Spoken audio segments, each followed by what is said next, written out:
Good evening, everyone. It's my pleasure to welcome you all on today's webinar.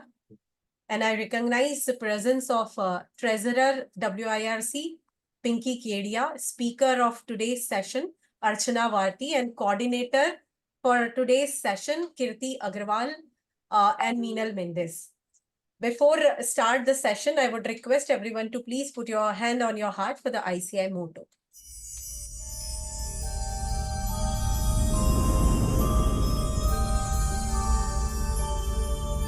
येष सुप्तेषु जागृति येष सुप्तेषु जागृति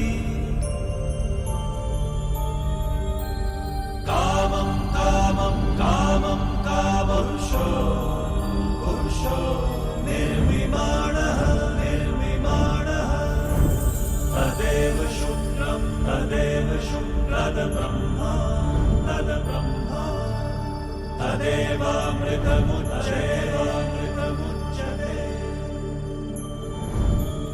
तस्मिन् लोकः शतः सर्वे तदूनात्यपि कश्चन एतद्वैता एतद्वैता एतद्वैता एतद्वैता एतद्वैता एतद्वैता.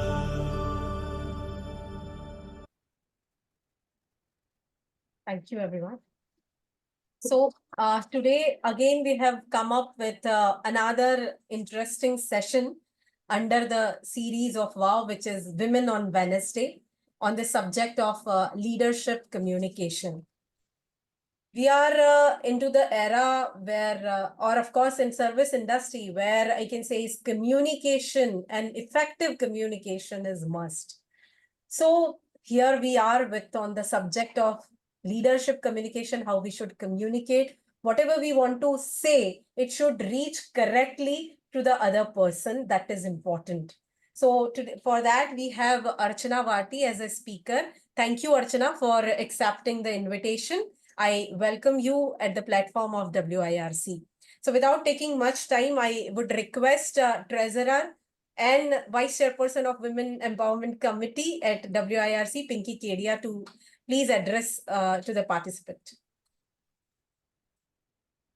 Thank you, Shweta.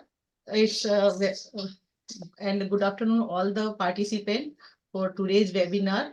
And thank you, CA Archana Madam, to accept our invitation, and both the coordinators, CA Kirti and CA Meenal.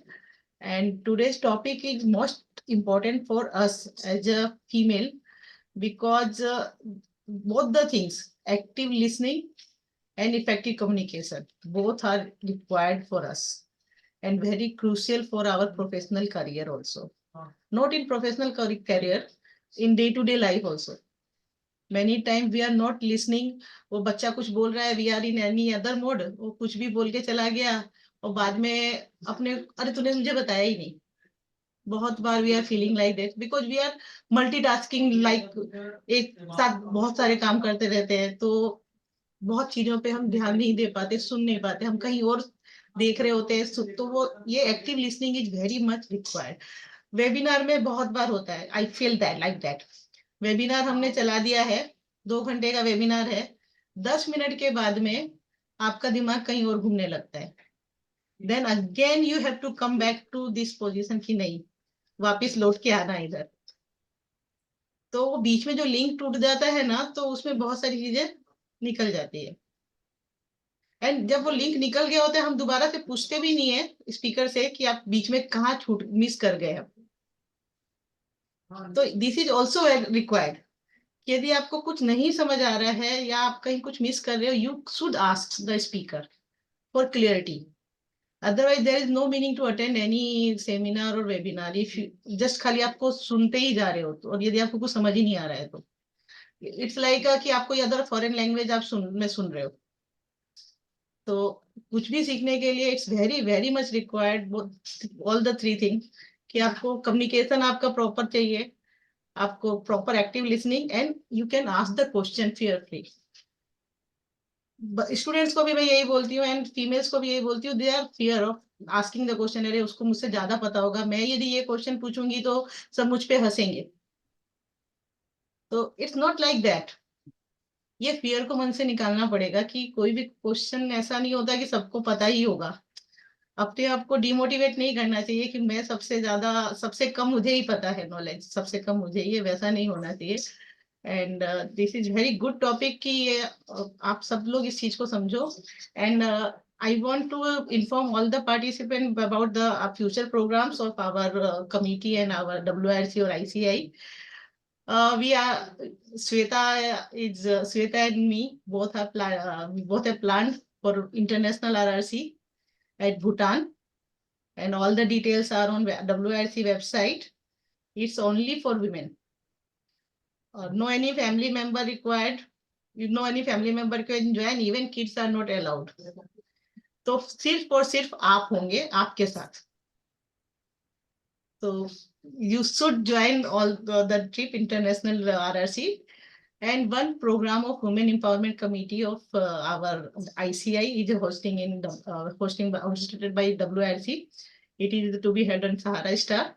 So it's a full day program. So I request all to participate in that, because there is also very good topics there planned.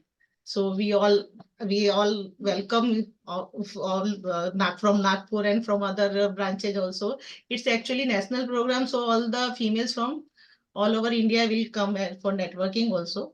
So please join that program. And third big program is our signature event, regional conference. And that regional conference is this time in Geo Convention Center for 2 days. And that is also, that will become a very huge and massive program. And I required more and more female to attend this regional conference. तो बोल सकूं कि ये अभी बराबर, जैसे हमने अभी बोलते हैं कि 30-40% फीमेल्स हो गई है CA, तो एक्चुअली रीजनल कॉन्फ्रेंस में वो दिखनी चाहिए कि इतनी फीमेल है। हम जब कोई भी बड़े कॉन्फ्रेंस में जाते हैं, वहां 2-3-4 मुश्किल से, हार्डली 10% भी नहीं दिखती females. So please attend that. It is very good for networking. No one come to your house to give you work or to do network. If you want to do something, you have to come out from your cocoon. So please come and attend all the 3 programs if possible, and if not possible, but at least attend 2 big program. And I don't want to take much time of Archana, because we want to listen from him very good things and very important topics. So Archana, over to you. Thank you. Thank you so much, Pinky, for updating about the activities of WIRC, and completely echo with your words that every woman needs to empower themselves first, and then only other person can help them. So before handing over charge to Archana, I would request to our coordinator, Meenal Mendes, to please introduce our speaker. Thank you, Shweta madam. Good evening, members. It gives me immense pleasure to introduce today's speaker, CA Archana Warty. CA Archana Warty is a founder of Emplift. She is a chartered accountant by profession, having more than 8 years of experience leading the Pan-India Assurance Technical Training function at SR Batley and Company, member firm of Ernst & Young India. She has more than 10 years of experience in auditing. She is a result-driven training and development professional with more than 22 years corporate experience working in India and Europe. She has led more than 2,000 plus hours of leadership program both in India and Europe, and also delivered more than 10,000 plus hours of training as a facilitator between 2011 and 2024. She is a practicing coach certified by Coach for Life and also certified trainer on social styles by Tracom. With this, I welcome CA Archana Warty. Thank you. Thank you so much, Meenal madam. And over to you, Archana. Thank you very much, and thank you for setting the tone of the session. Thank you, Shweta, Pinky, Meenal, for such a lovely introduction. And a very warm welcome to all the participants to this session. I know that Meenal did mention I am a founder of Amplift. Apart from that role that I play of being a founder of a training company, there's another very big role that I play, which is being the mother to a teenage son who is 16 years old. And I'm sure that everybody who's a parent out here in this particular webinar does understand that communication is so much very important when it comes to especially communicating with your teenage son. Okay, I practice whatever I talk on my son. It works sometimes, but I learn also a lot of times certain things as to how I can get my things done. Pinky mentioned that it's not only about the professional setup, but actually it is also in your personal lives as to how you can make communication effective. How can you build strong relationships? How can you have better interpersonal relationships with everyone that you are communicating with? That's the agenda for our session. To our session, I'm here to talk to all of you for 2 hours, but I would love it if all of you just don't listen to me, but also participate. Pinky said that, ask questions. I'm hoping all of you can post your questions in the Q&A session. There is a tab which I can understand from this particular platform that you can post your question. I can take up those questions at the end, or maybe I'll pause in between as well. I'm going to also ask all of you to interact with me a little bit during the session, which means how do I do that? I know that all of you are on mute. So I'm going to ask you to use the chat function.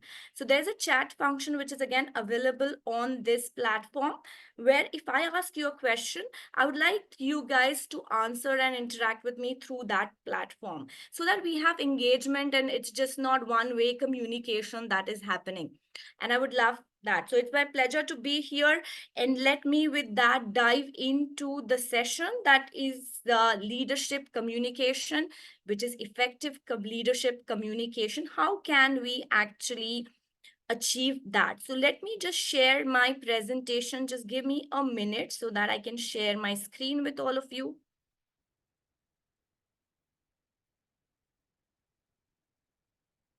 Can you guys see my screen? Yes. Okay, perfect. All right, so we're talking about leadership skills. How do we improve our leadership skills through effective communication? This is a topic which is very, very dear to me. As Meenal mentioned, I have about 23 years of experience, corporate experience.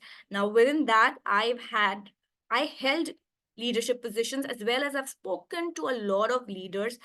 And through them is where I have learned what works well when it comes to leadership. How can you make your communication effective?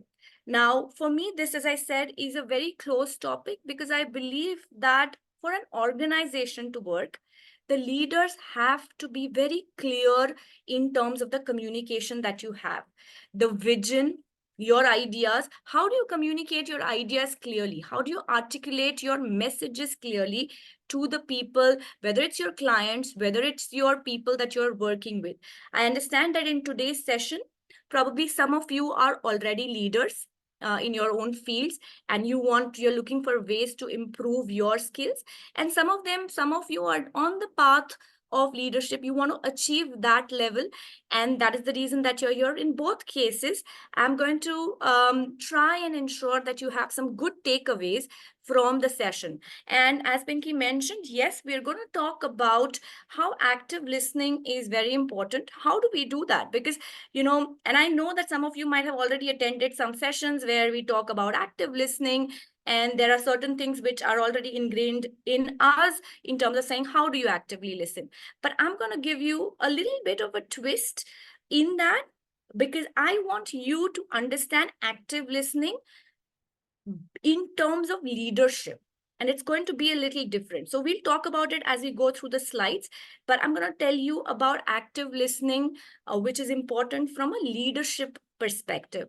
And the most important element is going to be, how can you hear more, but how can you also get more information from people?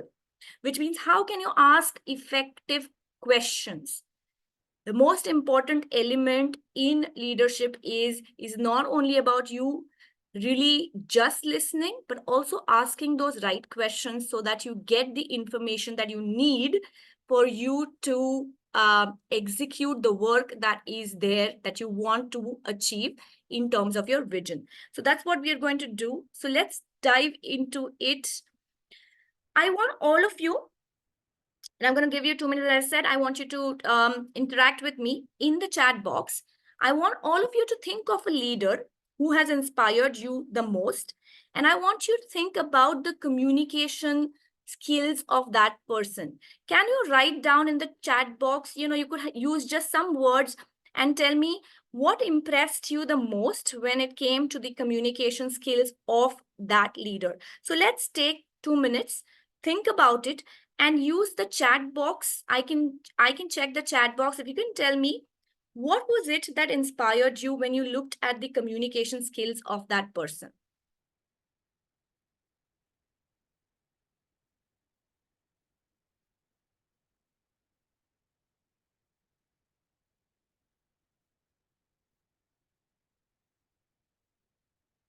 I hope all of you can access the chat box. Okay, I can see some messages already.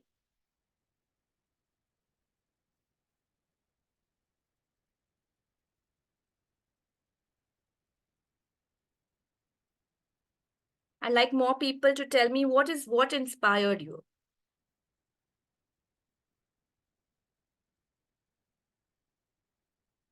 Okay.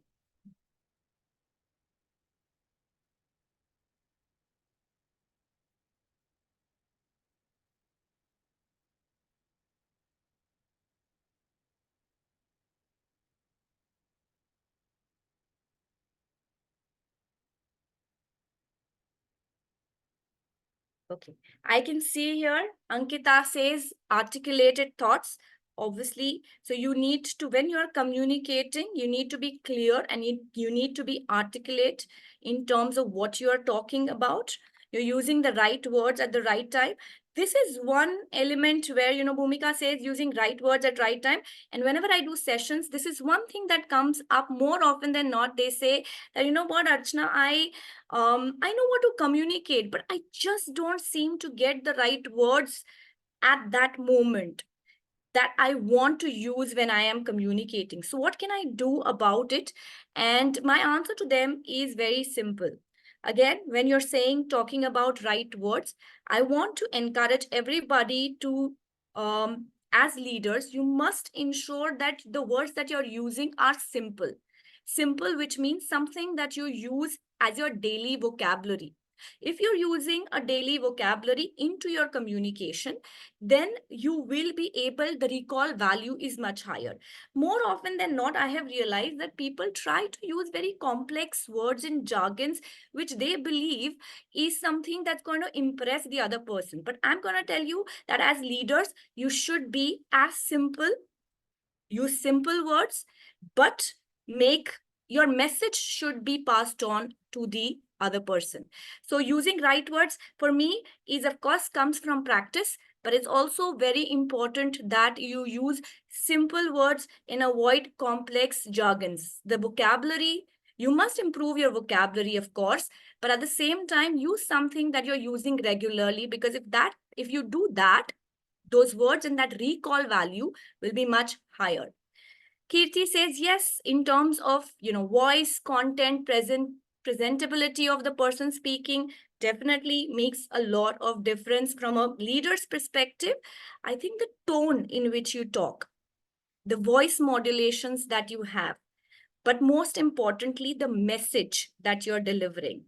I think that for me is very, very key. And I see that some of you, below have also written the content. So while if you have the most presentable person, but the person is only faffing and the content is not there, again, that communication is not going to be effective.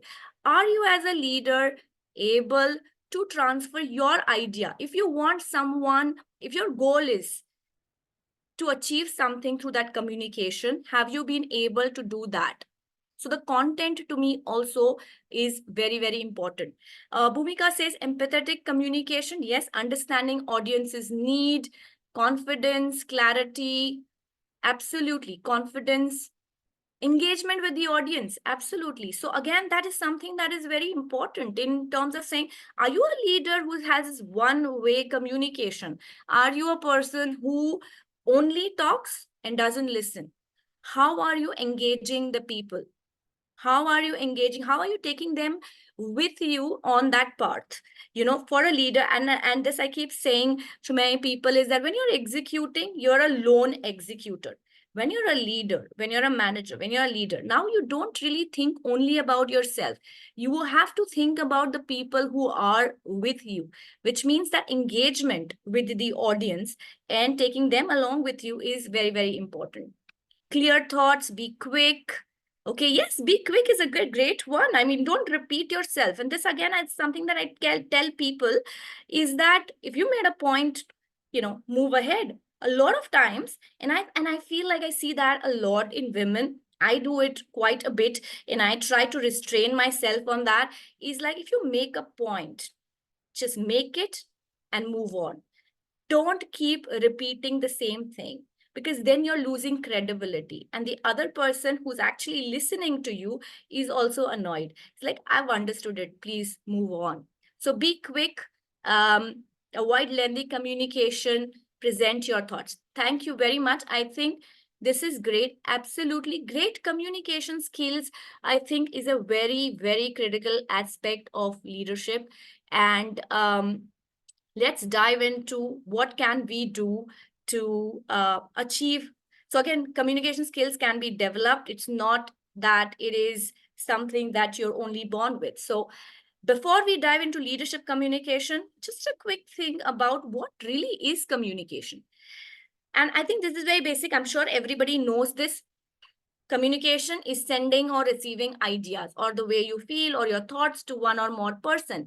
And the critical part of all of this is that when is it effective? It is effective when the other person really understands the communication or message as you have intended it to be.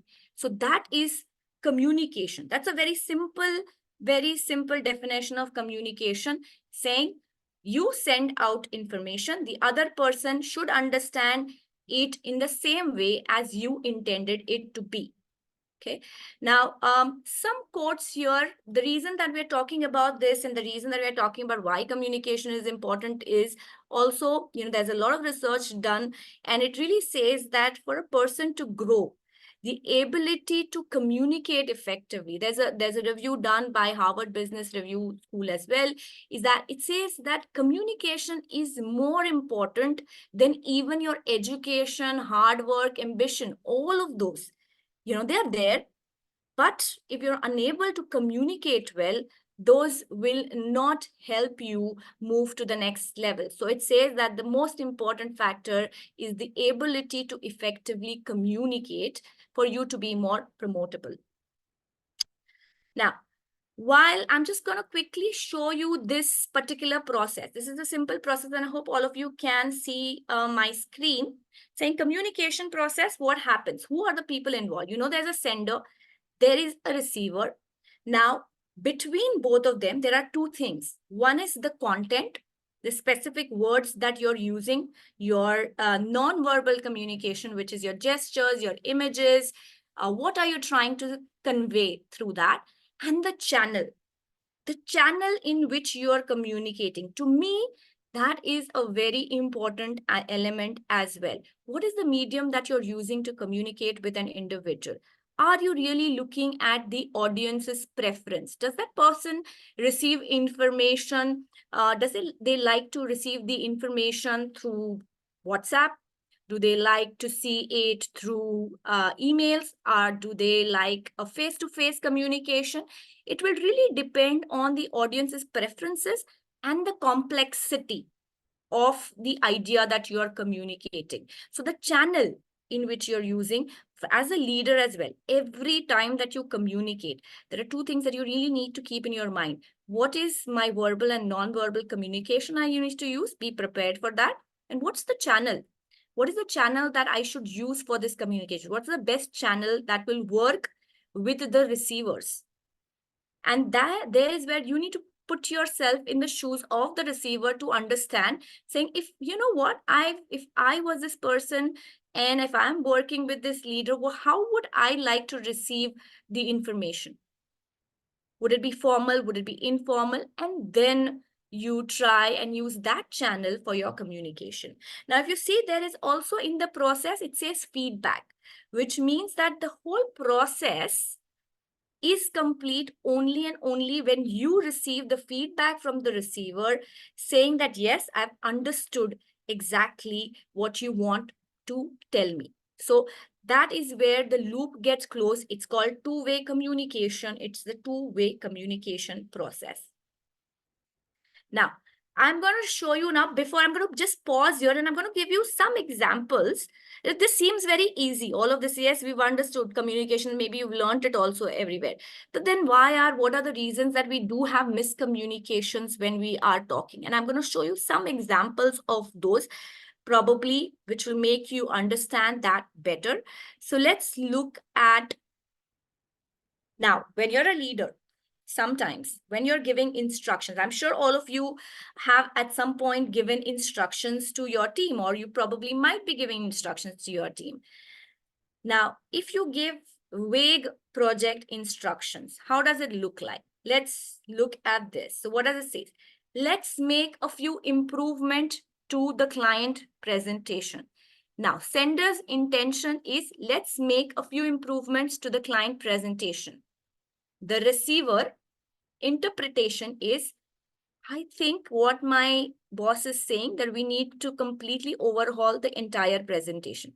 Because he's saying, let's make a few improvements to the client presentation, but he's not saying what. So in his mind, he's like, oh, my boss is going to tell me to completely change the presentation. I'll have to rework on it all over again. Now, result. The receiver might spend excessive time and resources and on a major thing while only a minor changes were intended. So when the sender is very vague and says, we need few improvements without specifying what exactly it is, then the receiver can interpret it in whatever way they want because your instructions are very vague. So the result could be, obviously, that there will be unproductivity. So now how can we make this better? How can we make this better? Let's look at precise project instruction. I'm just giving you some examples where, you know, we tend to use these words. We tend to use these sentences. How does it really impact the output that we are getting? Okay. Improved communication. It says, let's make targeted improvements to the specific areas of the client presentation. I'm looking for enhancements rather than a complete overhaul. I'm going to keep this slide for 10 seconds for you guys to see, saying how does just the words that you have used between the vague project instructions to precise project instructions can help achieve more productivity. How can it actually make your communication more effective and reduce wastage of time? Okay, just the words that you're using. Okay, so that it is more understandable. Let's look at another example. Ambiguous statement for project deliverables. Okay, you've heard, I'm sure all of you would have heard this. You know what? You go to a client and you say, hey, you know what? We'll get it done as soon as possible. What is as soon as possible? We also tell that to our own bosses sometimes. We tell to our clients also sometimes. We'll get it done as soon as possible. What is that as soon as possible? That's an ambiguous statement. The thing that you can do, an improved communication around that could be, we aim to complete your request by Friday. So we're saying, what are we doing? We're giving them a deadline and we're giving them a timeline saying, you know, we want to do this by Friday. Is there any specific deadline or additional details you'd like to provide? So what you're doing is, you're also telling the person saying, you know, we will do this by Friday, but if you feel that this is not workable for you, can you give me additional details? So what are we saying? Avoid ambiguous statements, avoid vague statements, avoid ambiguous statements. Okay, have more direct communication. Okay, let's move on to one more example. Tone of what you're saying. Again, we spoke about vague, we spoke about ambiguous. Then the other aspect of leadership communication is really the tone in which you are telling people. And tone makes so much of difference. And I'm sure, people who are married in this group will definitely probably understand what I'm saying is that with your spouses itself, most of our fights happen because when you say something, the person interprets it in a completely different way because of the tone that you're using, and they come back and they say it also. You said this because your tone was this, but then you're like, but I never meant it, right? So inappropriate tone. And that happens also when leaders are communicating with their teams, with their clients. So you need to ensure that you have more emphasis on the tone that you're using. So let's see poor communication. Okay, this is where you're saying your request is very unrealistic. Now, this is a sarcasm. There is a tone which is very authoritative when you're talking to people. Now, let's see how can you make that better. Improved communication. Whereas as a leader, you say, okay, while I appreciate your request, let's discuss the feasibility and potential adjustments needed to ensure we can meet your expectations with the given constraints. So what we are saying is that we're not completely telling the person, I'm not going to do what you're telling me to. I do appreciate that you've come to me, but we will also have to look at the feasibility of what you're asking us to do, or how can we meet your expectation, but at the same time, within the given constraints that we have. Just look at how a simple sentence and the tone that you're using can make so much difference when you are working with people. A person who hears your request is unrealistic versus a person who thinks and says, okay, being appreciated. My request is not completely toned down. It's actually, they are thinking about it. My request is considered, but I also need to understand that I need to work within the given constraints. Okay, I'm going to pause here, and I'm going to, before I move ahead, I'm going to ask you guys, do you have any questions for me?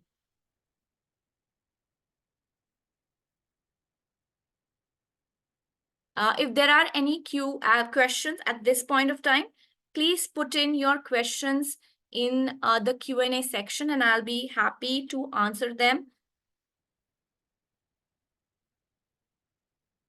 Somebody has written in the Q&A, as I see, saying that, Modi is PM Modi is one of those leaders that inspire because he's straight, clear, fearless, he's doing the right things, but in a very humorous way. Now, here's where, again, not getting into the political part of it at all, but there are some leaders who are great orators. And I had one of such people when I was working with, a Big Four, and as I said, with EY. There were many partners that I met and I worked with, but there was one who was very, very impressive. And I would sit down and I would think that why do I like this person's communication versus others? And the answer that I got was, when this person does communicate, he communicates it through storytelling. So his vision is something that comes out to you. He connects with you emotionally, and he connects with you through a storytelling where all of these team members are playing a part. They're all starring in it. There's some role for each one of them. And he ensures that he tells each one of them what is their role in that vision. They know that they're a part of the bigger picture. So connecting with your people, or connecting with even your clients for that matter. So connecting through storytelling. Leadership through storytelling is another aspect. Of course, I don't have time for too much details around that, but that was something that impressed me a lot, saying, you can weave a story around your vision. We are going to do this together. We're going to achieve this by this date. And for that, I need your help. I need your help. I need your help. And what will be the role that each one of you will play to achieve my vision, which is XYZ. So storytelling, I think, is very, very important. Okay, I am not seeing any questions so far, so I'm going to move ahead. Just tell me in the chat box, is this going okay for all of you so far? Just either give me a reaction or just say yes, no. Are you okay with the pace that we are going? Okay. All right. I hope this is going well for everyone. Okay, let me then move ahead. Super. Yes, Preeti, we are going to talk about ways to improve as well. All right. Okay, so before we really talk about, what are the things that we need to do, I think we must understand. So again, before you start any communication, this is from an improvement perspective only. Do we really sit down and understand the goal of communication? How many of us, before getting into a meeting, actually understand why am I going to talk to that person? It's very important. And as a leader, more and more, first step that everybody needs to do is need to understand what's the goal of my communication. The goal of my communication today, when I'm talking to all of you, is to give information and to share experiences. Okay, so my goal is that there could be different goals that you would have when you're communicating with people. So let's look at what are the other goals. You could be communicating with someone to change behavior. You may be giving feedback to people, constructive feedback as a leader, and to anyone. It could be in a professional setting or a personal setting. Your communication goal could be changing behavior. To get action done, which means that you're telling someone that you need a report by so-and-so date, you need a deliverable by so-and-so date, or you're telling your client that you want information by so-and-so date. Okay. To ensure understanding. Ensure understanding means if you have teams with you, maybe on-the-job coaching could be one of those to ensure understanding. So your goal could be just that you ensure that the receiver is understanding what you're saying. To persuade, you will do a lot of negotiation. Negotiation happens at home, happens even at workplace. You're persuading your client to give you more fees. Yeah, a lot of you might be working in your own firms. You might be partners in your own firms. You persuade your clients to give you more fees. That is persuasion. So your goal could be negotiation for fees or to get and give information like I'm doing today in the training session. So you must, why am I talking about this? Is that, as I'm saying, from leadership communication perspective, first step, understand what is the goal that you want to achieve. If you're not understood the goal that you're going to achieve, you're going to be unprepared. You're not going to be able to plan the reactions because you don't know what you want to do in that meeting. If you go for a construct, you want to give a feedback to a person and it's not been performing very well and you want to change that behavior. If you don't know the facts or have not prepared for the facts, you don't know what the goal you want at the end of the conversation, you need to ensure that the person agrees to an action plan to change the behavior.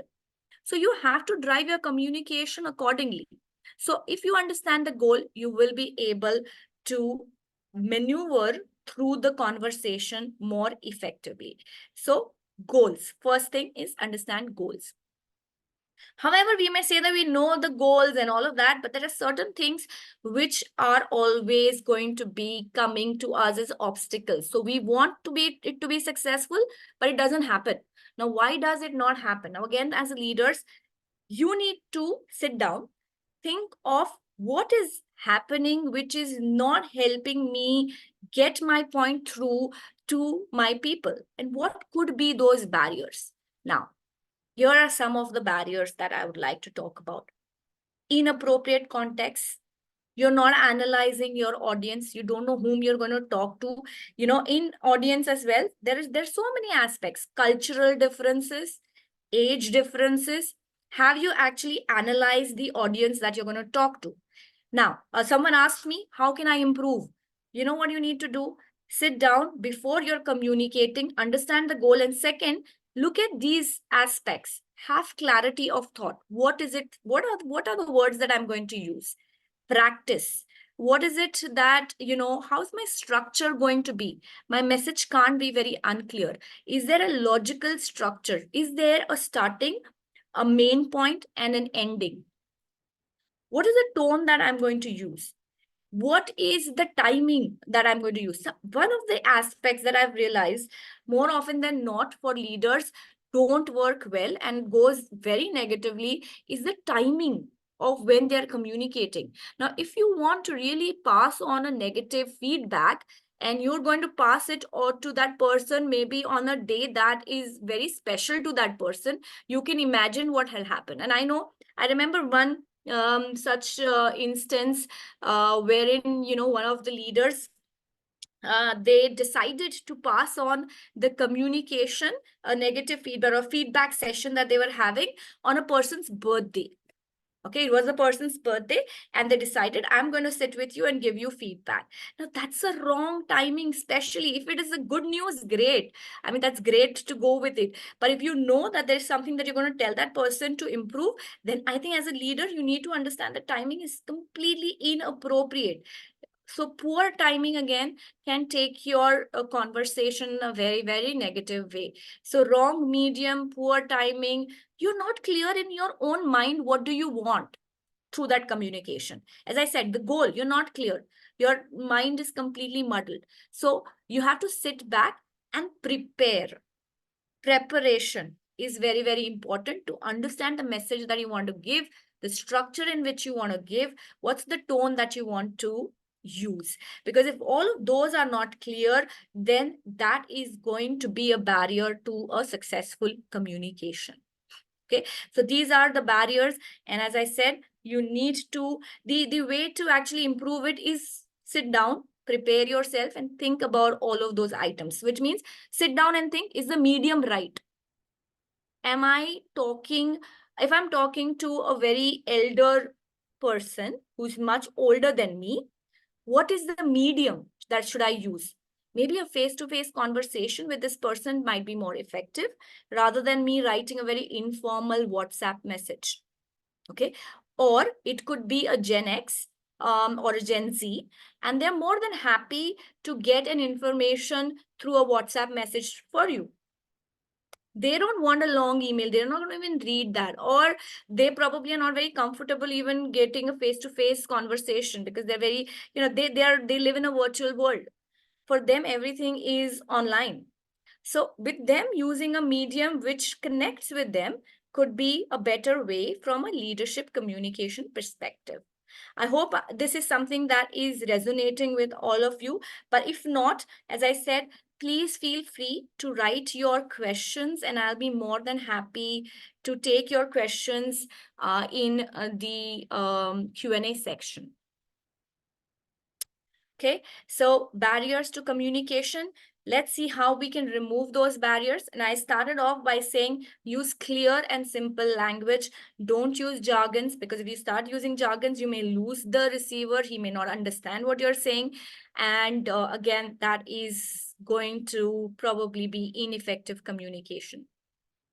Customize the communication as per your audience's needs. I spoke about cultural and age differences as such. So try and ensure that your communication is as per the audience's needs. So you need to understand their needs before yours. Active listening is something that I'm going to talk about in a while, that how important it is as a leader to be sitting there, listening, to not just hear and to respond, but to actually understand. Okay, what is the communication that's coming to me? So active listening. This is again a very important element that I want all of you to think about, is managing your emotional state while communicating. More often than not, if you guys have realized that our emotions make the better of our communication, which means if I am angry and I'm going to shout at a person, that's because that's my need is getting met. But do you really think that the other person is really even taking the feedback that you've given them? Okay, so managing your emotional state while communicating is going to be it's a deal breaker. when it comes to leadership communication. Have you seen these leaders who are very calm, and I've seen many of them, who will give you negative comments, or who will also pass on the message that they have to, but at the same time, they're not angry, they're not shouting, they are communicating, being very assertive, being very affirmative, saying, you know what, this is what it is, I've seen this project, you are lacking in so and so areas, and I would like you to improve on that by doing 1, 2, 3, 4. And the way they have a very calm personality, they could be very angry inside because somewhere around the person has messed up completely, but they know that at that point of time, the emotions, if they take over, they are not going to be able to get as productive as they would like to be. I've seen people being even fired, even while they're doing that. And there's going to be a lot of defensive communication, right? Because whenever you do something which is difficult, when you have a difficult conversation, you're always going to get defensive communication from the other side. That's when you really have to maintain your emotional state. And I've seen, there are flare-ups because both parties are screaming. And when both parties scream, let me tell you, more often than not, nothing is achieved. So how do you manage your emotional state? So one of the things that you need to do, and people say, okay, you're saying manage your emotional state while communicating. So what exactly am I supposed to do? Because I am angry, I am frustrated, I am irritated with this person, and I need to communicate with this person. And how do I manage it? So my answer to that would be, when you are in that space, when you are in that state, do not communicate. Stop. Stop, pause, come back again to the same conversation, to the same person, but at a later stage. Communicate the same things that you want to do, but at that point of time is not the right point of time. You might want to sit back, say, okay, this person has messed up. Maybe I'm going to go sit back. After an hour, I will call him in my cabin, or I will call him and I will speak to him. But after an hour, let me process first what's happened. And I'm telling you with experience that when you do that and press that pause button at that point of time, when your emotional state is very vulnerable, it really leads to very, very positive outcomes. Okay, because, and why I'm saying so is that when you're angry and you're going to be talking about it, the other person is not going to take it very kindly. When you're shouting at that person, he doesn't understand that he's messed up. But when you're shouting at that person at a lot of time just blocks you, and sometimes becomes defensive as well. So in those situations, it's always better to pause and come back again. So that's how you probably can manage your emotional state while communicating. Have simple organizational structure. This is from an organization perspective, because sometimes there's a lot of barriers while there is communication, because there's a lot of hierarchy. So keep it simple and have people reporting to each other. Have a simple organizational structure, which is not very complicated, not too many people involved. So have simple organizational structure. Select appropriate medium of communication. I already mentioned that. And the most important part of it, have positive attitude while communicating. Okay, now most of these barriers again is, have you heard of leaders who are always complaining?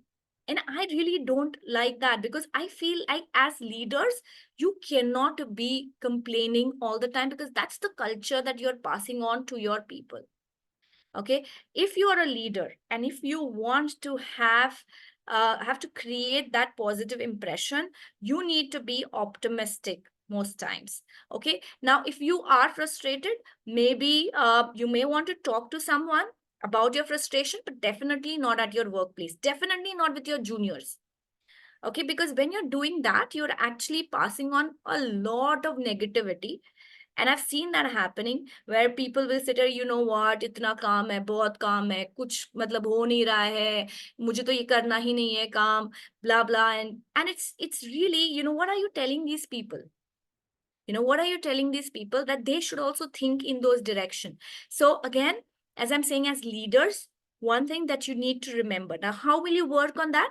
Again, it's practice. Every time you decide to complain, think about it, saying, is this the forum that I should use, where I should pass on negativity? When I'm with my people, when I'm with my clients, one thing that I need to do is show a lot of enthusiasm, energy, and optimism, because these are the people who are going to work with me.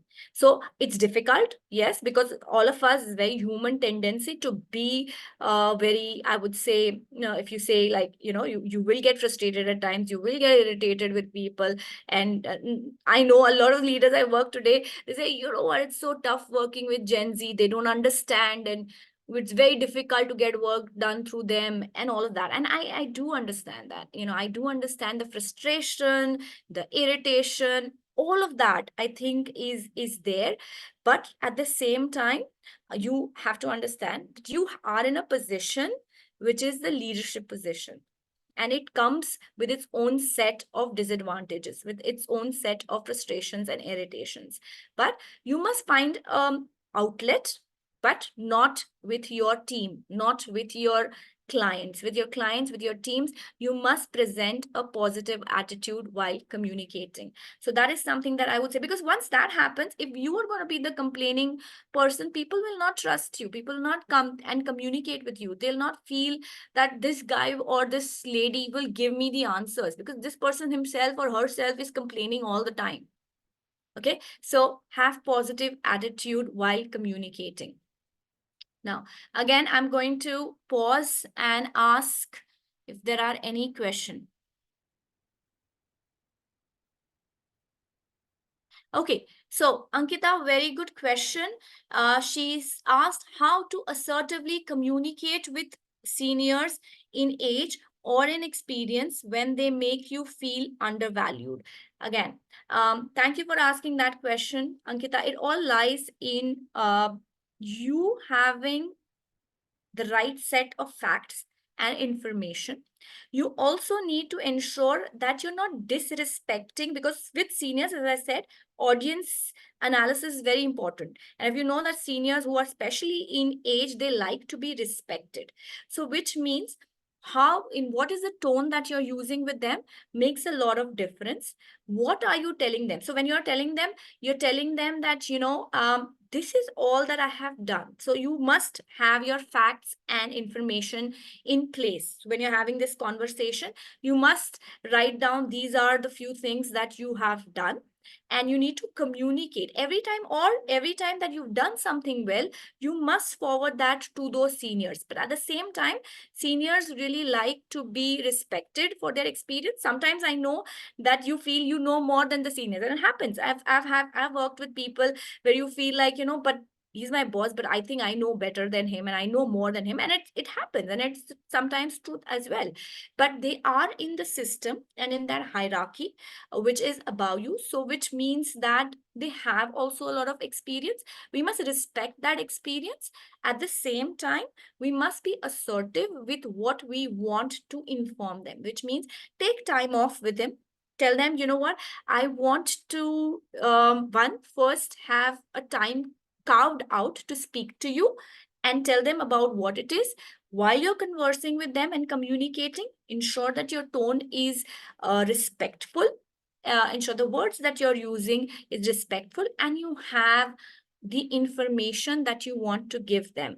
So you tell them that, listen, these are the projects that I worked on, and the client is saying that I have done a good job, and I wanted to bring forth this to you because I think I feel very proud about it, and I thought that you must also be aware of what's happening in these clients that I'm working on.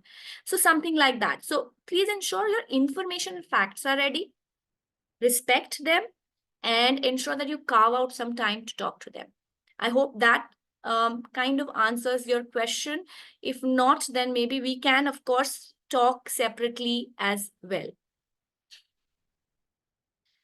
Okay, so that's where we are. So we spoke about barriers to communication. The next part of it is where we're going to practice a little bit. Again, this practice is around some statements that we use and how we can make this communication better. I've tried to use some examples because that's where, you probably understand that we use these sentences a lot of times. And how does that impact the other person? So let's look at the first one. It says ignoring client concerns. Someone's come to you and you've said, we've already discussed this issue. I don't want to discuss this again.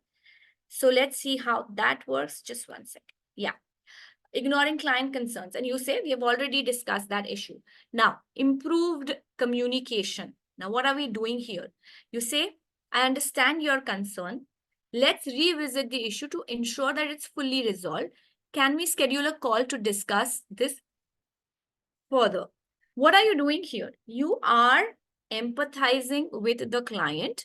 You're telling him, I understand that you have a concern.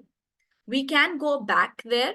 We can see maybe it's partially resolved. It's not fully resolved. Let's go back. Let's see how we can resolve this fully. And can we have a call to discuss this further? So that is the kind of communication that you can use instead of saying, we've all, and just set it aside saying, we've already addressed this issue. Now the tone, you are building client relationships. Remember that. Now, when you're building client relationships, it's very important that you hear them. And if they've come out with an issue, then you must say that, okay, and you may not agree to that issue. You may have already addressed that issue, but just giving that ear to that client and telling him, you know what, I understand what you're saying. Let's revisit it. Let's try and understand what is unresolved. Let's schedule a call. On the call, you may actually give him the answer saying, you think it's not resolved, but this is what we've done. Okay. But if you just say and tell that person, we've addressed this issue, that's going to not help you build those strong client relationships. A lot of times we say it's not my fault. Somebody else says. So lack of accountability for something which has been messed up. It's not my fault. Again, here is, and it depends on situation. So I'm giving you certain examples. It will differ from situation to situation. But see, the way you could probably say, it's thanks for bringing this to my notice. Let's analyze the reasons for the issue and let me get back to you with a resolution and a timeline. Now, if you are a person who's not taking accountability, some job has been given to you and you've probably done it, somebody else has messed it up, but you were accountable for it. And you just said that it's not my fault, somebody else's fault. So you're becoming defensive around here. So if your client is probably coming to you and you're a leader, you're a partner, you're a manager talking to that client, and you're saying, you know what, it's not my fault, my team has done it. But you're a partner, you are working with your own team. So it's important that you then tell the client saying, you know what, thanks for bringing this to my notice. Let me look at the reason. So you're not telling him that, what you're saying is right, or, I'm not at fault, but you're saying, okay, thanks for bringing this to my notice. I will look at it. Let me find out what is the root cause of it. And let's talk about a resolution and a timeline. So that's how you can have improved communication. Ignoring feedback. I don't care what you think, just get it done. A lot of times I've heard leaders say this. I don't care how you do it, what you think, just get it done. Okay. Now, imagine if you are at the receiving end of that. It's something which definitely doesn't make you feel very valued, right? Instead, if you want something to get done, you say, I value your input, but we need to ensure that we commit to that project timeline. Let's discuss any concerns if you have in our next meeting, which means you're giving a platform to that person to talk, to also hear that person's concerns. Okay. Your presentation was not good. Okay. Here again, very direct. You're saying, you know what? Your presentation was not good. Now, are you saying that the whole presentation is not good? Or the way in which you will probably present it to that person is saying, I think I noticed few areas that can be improved. Can we talk about it in the next meeting? Let's discuss how to enhance this for our next meeting instead of, because that's non-constructive criticism. Your presentation was not good. What does it even mean? What was not good? It's not constructive criticism. It's non-constructive criticism. That person is left with a vague idea saying, okay, my boss did not like what I did, but, I don't know what to do to improve it. Constructive criticism only comes in when you tell the person that, okay, these are the areas that you could improve on. This is in the presentation that you could improve on. Let's discuss how to enhance it. Okay, so meet them, tell them about that.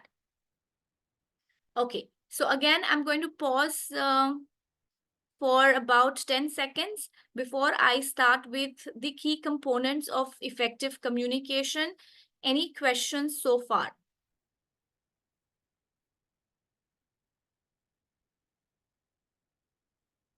I know there's a lot of talking, but unfortunately, webinars are such that I need to talk and cover certain concepts before I move ahead. But any given point of time, please raise your hands or put it in the Q&A if you think I'm going fast, there's something more that you want to know. Please keep that going, because there are, in 2 hours, I'll only be able to cover certain concepts, not everything in leadership communication, but I'm going to try and focus on ensuring that I cover the key messages. All right. Key components of communication. I'm going to write them down. Here is what it is. Creating trust, being clear, accurate, and considering the place, the need, the manner in which you're communicating, the timing, being inclusive, including everybody, listening, and asking effective questions. These are the key components of effective communication. We're going to talk about the first one is going to be, and this for me, trust is the foundation for any leadership communication. So when and how do you build trust? As a leader, how do you build trust? For me, 4 components of trust. Okay. And all of you need to start doing that. And whether whichever level that you are in, it doesn't matter. Trust is important in any relationship. And how do we build trust? There are 4 ways, as I said, 4 components of trust: integrity, intent, competence, and results. Okay. Now, what does that mean? Integrity. Are you a person of integrity? When people look up to you, are you always do the right things? And when you do right things, do you do them consistently, not just once in a way? But do they look up to you and say, okay, this person is going to do the work. When that person does it, they will always do it in the right way. They have integrity. Okay. So are you such a person who shows integrity? Second is intent. Intent is, do you look at your own interest or the interest of the other people? Your intent matters. Are you genuine? Are you, when you're talking to someone, are you actually looking at what's good for them? And is there a mutually beneficial situation, or are you putting or communicating things only from your perspective? Think about it. A lot of times we don't. The idea for leadership communication is always that sit back, think that what is my intent? Is the whole communication in a way that only my needs are met, not the person whom I'm communicating with? Okay. So are you genuine and straightforward in your intent? Third, I said, was competence, which means as a leader, if you want to build trust, please ensure that you are building your own competence, whether it is investing in yourself, learning new skills. But you have to be a person that the others look up to and say, you know what, if I go to him, I will get the right answers, because he has the skills, he has that clarity, she has that clarity, she has that vision, she knows what needs to get done. And how do you do that if you don't keep yourself updated? If you don't show that kind of competence, people are not going to trust and not going to come to you for answers. So build your competence is very important. And the last bit, I said, other component, the last component of trust is results. So all of this is great. You have great integrity, you have a great intent, you have competence, but all of this, if it is not driving results, all of this is of no use. So do people look up to you as a leader who is driving results. Now, why are we saying that? Without results, if you're not driving results, they don't see that you're able to achieve things, they will not be able to trust you enough. So as a leader, you will need to have these 4 components. You will need to be a person of integrity. You will have the right intent. You will have to follow through. You have to do what you say. Okay, that's again something which comes from integrity and intent. And can you be counted on to help the relationship on both good and less health? So bad times, good times, you'll still be standing with those people. So that builds up trust. And if you do mistakes, of course, then do you take responsibility for them? But for me, all of this really comes into those 4 brackets, as I said: integrity, intent, competence, and results. That's when you build trust. And trust, very important for building strong relationships. People only invest themselves in leaders whom they trust. So very important from a community. They also communicate or approach leaders only when they trust them. So are you building the trust? The second thing, which we are talking about, effective communication, be aware of this. This to me, again, is something which is very critical. I told you that just because you're shouting does not make you an effective communicator. Okay, be very conscious of defensive communication characteristics. Are you displaying them? Talking loudly, imposing control, trying and avoiding topics. You're being indifferent to a topic which someone has just come up with. Do you have, and again, this superiority complex is one thing, subconsciously, we might have something, have these thoughts saying we're superior to others. And that can lead to a lot of overconfidence, which will be demonstrated through your communication. When you have a superiority complex, is something that gets demonstrated because then you're blocked. What has happened? You blocked your mind. You are now thinking what I say is right, and you're not able to take in people's perspectives. So that is where the superiority complex comes into place. So you're more focused on winning arguments. You're more focused on your ego versus solving problems. And this is something that I've seen more often in leaders, that they are not really focused on solving issues. Sometimes it is just that what I'm saying is right and you need to follow that. Now, when that happens, again, your communication is not effective, which means there could be a better way of doing things, but because you've just not heard people, you have just gone with your thought process, and that has resulted, the output which has come in could still be okay, but it could have been much better if you would have heard others as well. So the idea is, how do you do that? You separate your ego, your emotions out of the picture when you're talking and communicating with people. It's really not about who's right or wrong. It's about saying, together we want to solve the problem. So let's put our thought process, and you may still take the decision. You might be the decision maker, but you have to listen intently to others as well. Because if you do that, you could just get to that best option to solve that problem. So you should focus on solving problems, not winning arguments. So as a leader, please think about that as well. Be aware of if you are demonstrating any of these defensive communication characteristics. Okay. Now, some of those defensive characteristics: blaming others. Okay, let me just 1 second. Yeah. Blaming others, you might tend to say the team's failures to meet the deadline is because the marketing department didn't provide the necessary data on time. So you tend to blame others.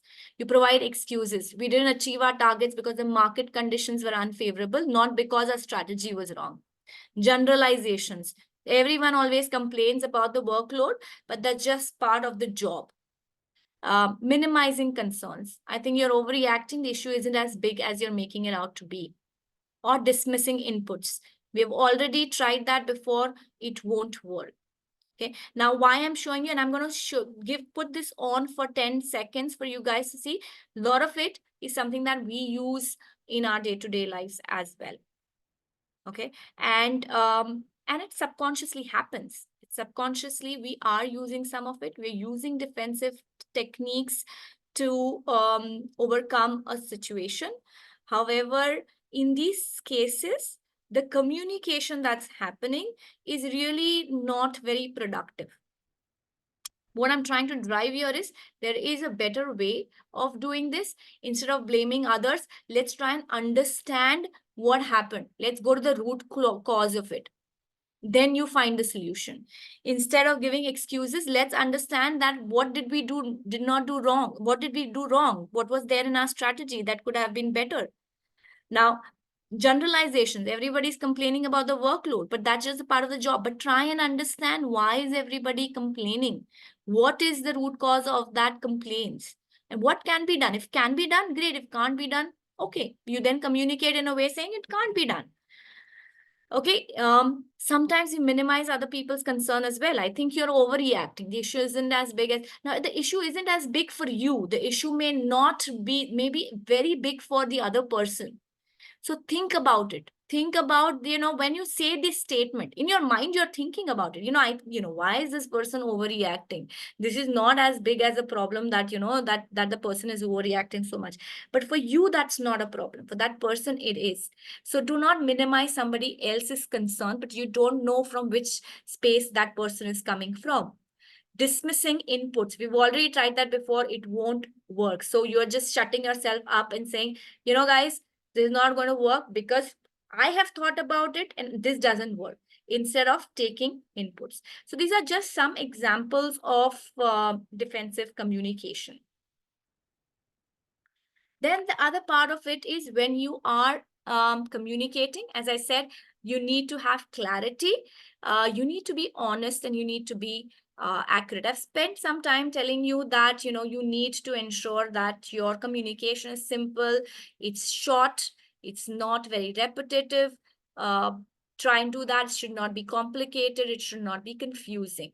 But at the same time, I also feel one element that a leader should have is that you need to be honest and accurate, which means, and sometimes I feel leaders tend to hide information just because they feel that as leaders, we shouldn't give away all information to everyone. Now, I understand that there could be some sensitive information that you don't want to be passed on to everyone. But at the same time, I feel like sometimes leaders just try to, gather all that information and keep to themselves for just being superior. If you have an issue, and you need to communicate that issue, you also need to ensure that you are including all relevant information about that to your people. So ensure that your information and your communication is accurate. Include all information. Don't be manipulative. So as leaders, something that you need to also again keep in mind is don't be manipulative. Don't be biased. Be truthful. Be sincere. Don't state opinions as fact, because it's your opinion does not become a fact. Okay, put down only facts. What facts are there? The facts that are existing, put that down rather than saying, I feel it is like that. Portraying data fairly just so that it is in your benefit, behaving inconsistently, being direct, and probably, being direct is great, but ambushing someone is not. And last but not the least, having the courage to give that information, even if it means it's difficult. So ensure that you have that courage to do that. Now, there's some examples. Let's see those examples. What are these? There's a communication that the leader is making. We need to improve our sales numbers soon. Let's all just work harder and make it happen. Now, what does this really mean? Are you putting in all the relevant information? You're just telling people, okay, you know what? Sales numbers need to improve. Let's work harder and make it happen. What does that mean for everybody? Nothing. Okay. Instead, if you say, you know what, we need to meet our Q3 sales target, which means we need to increase our sales by 15% over the next 2 months. This is accuracy. This is data. This will require the effort from sales and marketing teams both to launch a new product line, improve our customer outreach, and ensure timely follow-ups with potential clients. This is what will make a more relevant communication, a more effective communication, instead of just as a leader saying, improve your sales numbers. This doesn't mean anything to anyone. Okay, so this is more targeted, specific communication that you're doing. Let's look at our customer satisfaction scores have slightly dipped, but it's not a big deal. Now, what you're doing, you're not being sincere. You want to downplay. You want to downplay as a leader saying, you know, our customer satisfaction scores are not good, but it's not a big deal. This will always happen. So you're being defensive. This will always happen when we are introducing new policies and will get better on their own. It's not our fault. It's customers are just impatient. Now, instead, if you are a leader who wants to achieve something, you know something's not happened right, you need to go grab that opportunity and say, okay, let me communicate to my people saying, I've seen the customer satisfaction scores have dropped by X percentage. Now, this is a significant issue that and you need to be sincere. If it's an issue, it's an issue. You need to call a spade a spade.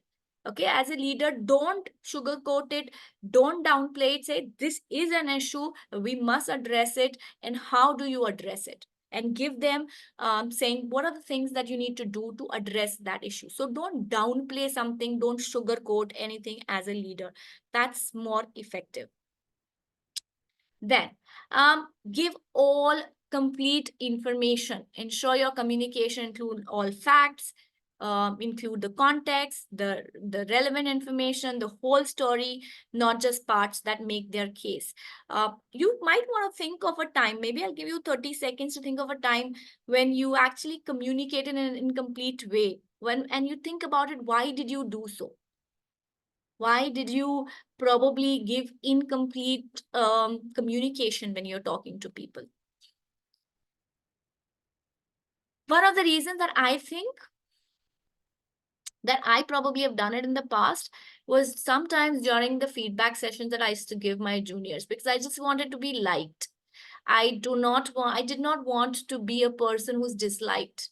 I did not want to be the person whom people, who will, you want to be the person who's not giving the negative communication. You want to be the person who's always telling good things, right? So in the past, I've done that. And because of that, I would probably not give away all the information that I want to or communicate to the other person. And it's always backfired, because when you don't do that, if I see an issue with my person and I'm ensuring that I'm not communicating it because I want to be liked, it is resulted in and has an impact on the work that was getting done. The work that was getting done was very, very unproductive. Okay. And then it led me to believe saying, you know what? It's okay if that person doesn't like me. But these are the instances that I have where the person hasn't behaved the way they had to, and I must communicate. I know it's difficult, but I must communicate this to the person, because only then they will understand their improvement points and they will grow. It is also growth for them. So again, just to come back to this saying, include all facts and relevant information. Don't do selective communication, do complete communication. This is one of the issues that is, one example that is there. If you are, say, communicating, saying you're currently dealing with an issue and will resolve it soon, complete information would be when you actually tell them about the issue. You're currently facing this. This is how it's being done. These are the steps that we are taking to ensure this issue is resolved. So don't do selective communication, do complete communication. As a leader, be sure that you're passing on the right or the complete set of communication. Then the other part of it is about timing. And as I said, importance of timing in communication. There are lots of instances where timing has been incorrect. Communicate sooner rather than later. There are some examples that are given on the slides, and I'm going to quickly go through them because I think we are running a little bit behind time. But just to tell you that timing is very important. Sooner a message is given, better it is. Okay, so for example, if an electronic company discovers an issue with their smartphone, immediate communication, recall of smartphones is necessary. Consider the other person's state of mind, emotion, and time schedule. So I said waiting to provide performance feedback to an employee until they are in a stable frame of mind ensures a more constructive outcome. So if you are giving them a performance feedback, ensure that you understand that person's state of mind. Think about whether the other person is ready to hear what you're saying. Because if the person has blocked you, like they've given an example, if you're discussing financial planning with a grieving family member, they're not emotionally ready only to talk about it. So think about whether the other person is ready to hear what you're saying. Timing in case of emotional or tough conversations, very, very important. You know, if you're going to, they say that if you're announcing layoffs, you should try and do that early in the week rather than end of the week, because end of the week, then there's a lot of uncertainty with which you're leaving those employees with. But if you do that early in the week, there is some support, there's some resources that they can access. So that's just one example that, you know, when you're having emotional or tough conversations, think about the timing. And if you're not sure what time you should talk, just ask. Okay, I'd like to discuss this project. Is now a good time? Now you're respecting the colleague's workload and the mental state. So again, the whole idea of telling you this is that timing is very, very important when you are communicating. Okay. Now, there are some examples that are there where, you know, how the manner and the timing, where they use wrong manner and timing, it has had a consequence which has been negative. Okay, so I'm just going to put this screen on for all of you to see instead of reading it, but just telling you what the situation was, what was the wrong manner and time, and what was the consequence.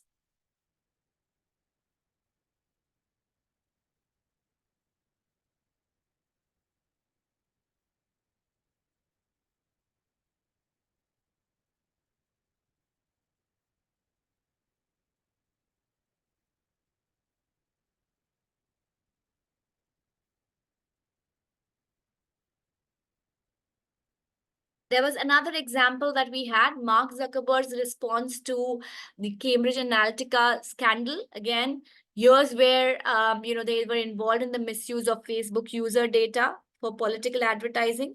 In this, again, the CEO delayed his public response, and when he did address, his statements were insufficient and evasive. That obviously had a consequence for the company. So again, why? What we're saying is that wrong time and manner in which you're communicating is something which will have a negative impact or a consequence on your company, on the business that you're doing, or with the people that you're interacting with.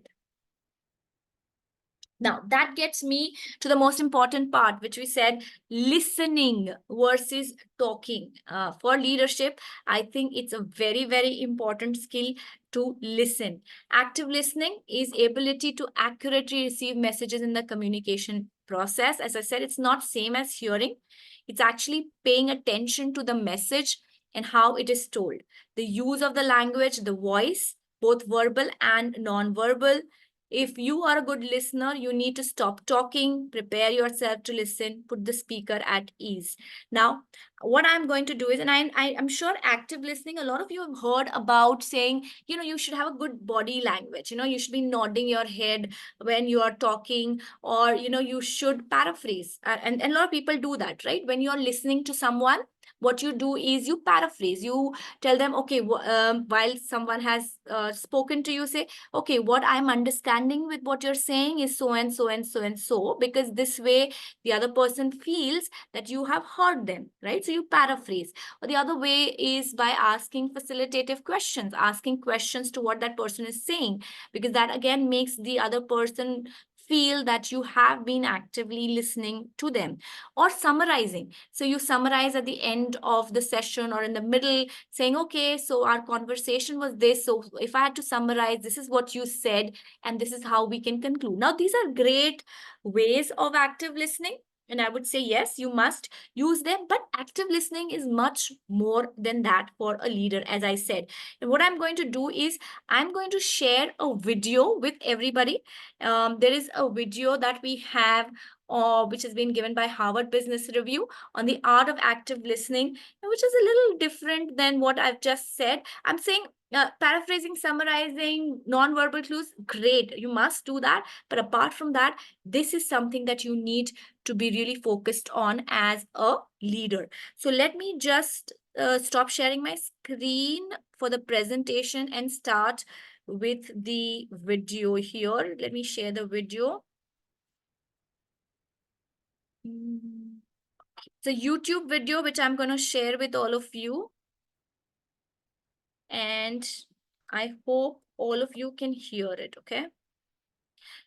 Do let me know if you can't hear it. I think I tested it before, but I hope that if not, you can put it in the chat box if you can't listen. Are you a good listener? No, really. Are you? You might think you are because you stay silent while they're talking, nod your head and say, "Mhm," and repeat back word for word what you heard them say. This has been standard management advice on good listening for ages. But what if I told you that following these tips could leave the listener feeling unheard or even dismissed? The truth is that mastering the art of listening involves a whole host of other skills. You need to do more. In this video, you'll learn techniques that will help you in both professional and personal relationships. Are you ready to be not just a good listener, but a great one? Let's get started. The first step, after putting away all distractions like cell phones and laptops, is to recognize that listening is an active, non-competitive, two-way interaction. Authors Jack Zanger and Joseph Folkman write that we shouldn't be passive, like a sponge, merely absorbing information. Instead, we need to be active listeners, like a trampoline, giving the speaker's thoughts height, acceleration, energy, and amplification. But how do you become a so-called trampoline listener? First, it's important to ask yourself, how do I usually listen? Maybe you're typically task-oriented, focused on efficiency, or analytical, aiming to analyze problems from a neutral perspective, or relational, building connections and responding emotionally, or critical, perhaps judging both the content and the speaker. You may, out of habit, default to one of these styles in most situations. But if you then ask yourself, why do I need to listen right now? You may realize that a different mode or a combination of modes is better suited for this moment. Is a family member in need of emotional support, or a coworker hoping for an honest critique? Reflecting on the goals of each conversation, what you want and what the speaker needs, will help you determine the best way to listen. This question can also remind us to listen without an agenda, so we can process what the other person is saying without formulating a response. At some point in the conversation, you'll likely have to share your perspective, but for now, take in what they have to say without thinking about what you'll say next. Another question to ask is, who is the focus of attention in the conversation? Sharing your own personal stories can establish connection and validation, but you don't want to steer the conversation away from the speaker in a way that makes them feel dismissed or unheard. Also, you can ask, what am I missing? Remember, good listening is much more than nodding, saying, and parroting back what you heard the person say. In reality, speaking up and asking good questions signals to the speaker that not only have you heard what they said, but you understood it enough to want more information. It can also profoundly change the conversation if you pay attention to verbal and nonverbal cues that may reveal that the speaker has more to say than what appears at face value. They may be uncertain about sharing vulnerability, or they may not even realize that they're expressing unexamined emotions. Asking questions based on what may have been left unsaid can show the other person that you are listening deeply. It can make them feel supported and lead to insight for both of you. Here's an example. An employee tells you, I'm worried about my presentation for the board meeting. You might try to naturally reassure and relate by saying something like, oh, you're going to be great. It took me years before I could present without being nervous. Unfortunately, while you're attempting to make a connection here, that kind of response can actually dismiss their concerns without inviting further detail. It ignores what might be an important issue underlying their statement and switches the focus to you. To show that you're listening in a deeper way, you can say something like, I was nervous when I started presenting too. What's worrying you? Big difference, right? When trying to be a better listener, another good question to ask yourself is, am I getting in my own way? All too often, we prevent ourselves from being able to listen deeply because of our own insecurities or head trips. We might be emotionally uncomfortable or worry about how confident and prepared we seem to the other person. With practice, quieting that internal monologue will leave space to actually hear what's being said by the other person. So far, we've been talking about how anyone can be a better listener. But if you're a senior leader where much more is at stake, good listening is an imperative skill. It's wise to ask, am I in an information bubble?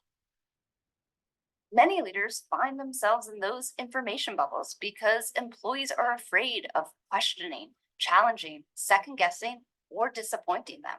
They may spin information in a positive light to avoid tough conversations with leadership.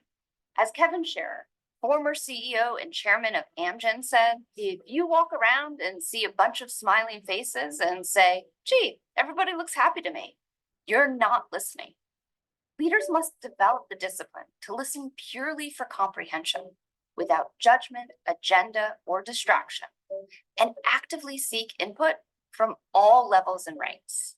Also, creating an atmosphere that prioritizes trust over hierarchy means anybody can feel comfortable sharing information, whether it's good or bad. Okay, let's review. Most conversations would benefit if we could be active, supportive trampoline listeners instead of passive information sponges. To do this, you can ask yourself, how do I usually listen?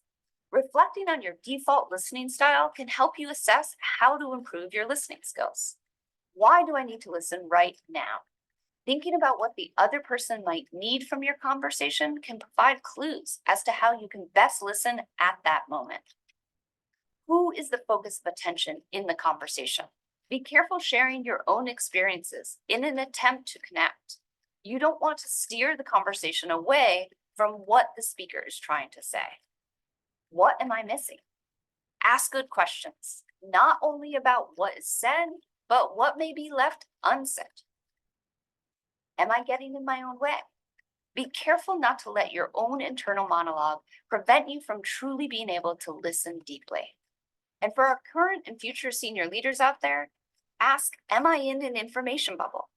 Practice listening purely for comprehension and create an environment where employees have opportunities to share feedback and feel comfortable doing so. Thanks for watching. All of the strategies that I've shared today are based on HBR articles linked below. Do you have All right. I hope, just one second, let me share my presentation. Okay. I hope the video was helpful and you guys got what active listening really is about. As I said, active listening was not really just about nodding your head, but much more than that.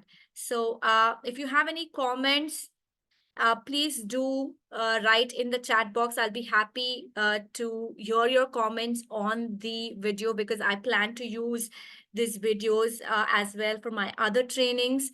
But I found this very, very useful because to me, active listening for a lot of time was just about paraphrasing, was about summarizing. And that's what I had learned from the time that I was doing training. I had done trainings also where I spoke about these aspects, saying how you should, use nonverbal clues and paraphrase and summarize.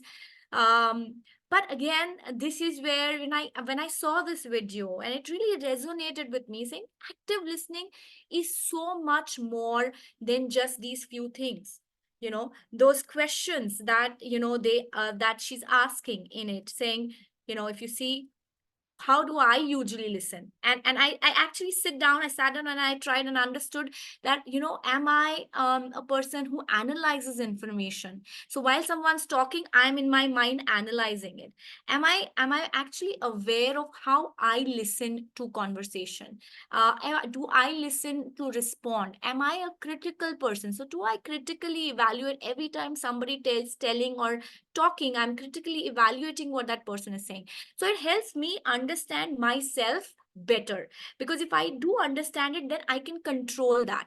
But if I don't understand that, I won't be able to control that. So I need to understand how I listen, and then why I need to listen to that person right now. What is the importance? Why is the reason that we've got together? Why is there a meeting? What is the goal of that conversation? So I need to know that. Who's the focus? Always have the focus of attention to be given to that other person, because that's how active listening works. Because if the attention is on you, you're not actively listening. If you're only sharing your examples, your suggestions, then you're not listening, you're telling. So focus of attention has to be on the person who's communicating.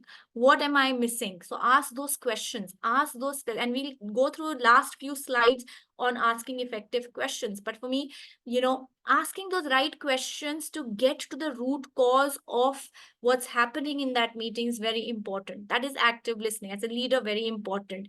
Am I actually getting in my own way? I may have my own insecurities. I may not be in the best. If I'm not in the best emotional state, should I even be doing that session? Should I even be communicating? Should I be listening to that person? Because I have my own set of emotional state which is getting in my way of listening. Then I must sit back, go back, come back again for that conversation. And as a leader, as she said, do I have an information bubble? Am I only getting information that people want to pass on to me, or am I actually understanding what is happening?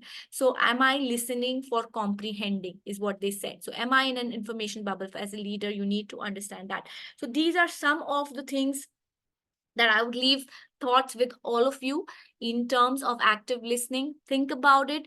Active listening, when you are as a leader, when your communication can be effective only and only when you actually look at all these elements of active listening.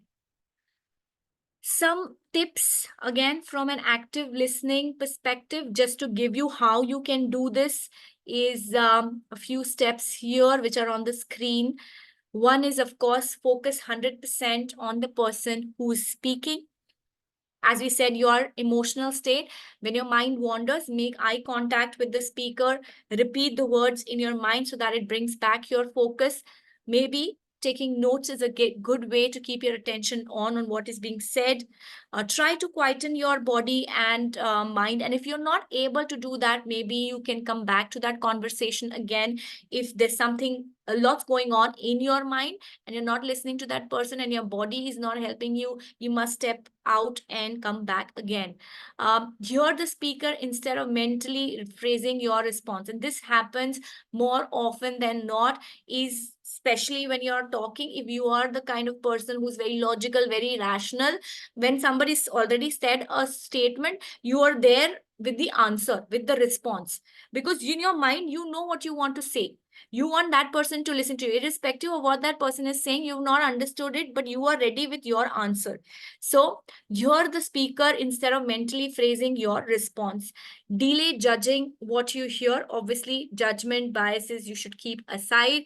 And of course, we said paraphrasing, summarizing, and questioning are important elements as well. So these are good elements. I'm not saying that, paraphrasing, summarizing, questioning are not important elements. They are good elements. But at the same time, the video that I showed to you resonates with me much more than just doing these three things. So that is active listening for you guys. Let me move on to the last part of this webinar, which is on asking effective questions. So we said as a leader, you need to listen. Now we say that while you're listening, you need to ask those effective questions. Now, what is effective question? Now, the type of questions, I'm sure some of you already know what types of questions exist, but just for your knowledge, when you're asking questions, there are 4 types of questions there are many types of questions. Actually, I'm going to focus only on 4 types for now. It's going to be open-ended questions, where you actually encourage people to give you more information, and you use words like what and how in the beginning, so that it can encourage elaboration, deeper discussions. The open-ended questions, more descriptive questions. Close-ended questions are those which are really, typically have an answer of yes or no. So they're definitive answers. So did you complete the report? Yes. Probing questions are those which dig deeper into responses. Can you tell me more about certain things? Why do you think that is the case? So it digs deeper into responses. Reflective questions are those where you encourage reflection and personal insight. So you say, how did this experience impact you? What have you learned from this? So you are reflecting back on the personal insight. Now, these are few types of questions that as leaders you must use when you are communicating with people and you want more information. How can we use those questions? I'm going to now do one activity with all of you, if you permit. What we are going to do is I'm going to give you 2 scenarios and I'm going to ask you to write in the chat box for that particular scenario. So we'll take scenario A first, and I want you to write in the chat box as a leader, what are the types of questions would you ask if that scenario is something that you are facing? Okay, so let's list down some of the questions and let's take by scenario. Okay, scenario A. Your team is struggling to meet deadlines and you need to understand the underlying issues. Can you take a minute and write down in the chat box what are the types of questions that possibly you might write or you might use if you were given this scenario or you were a leader in this scenario?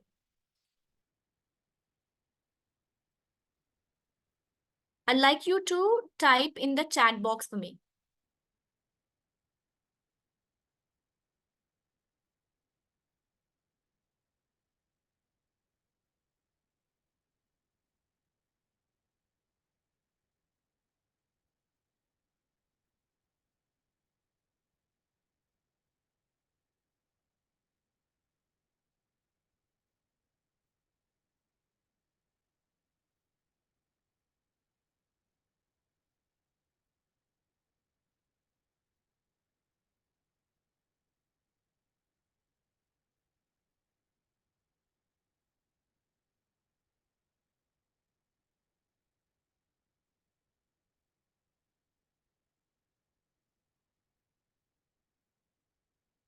Okay, Bhumika says checking with them the difficulties they are facing.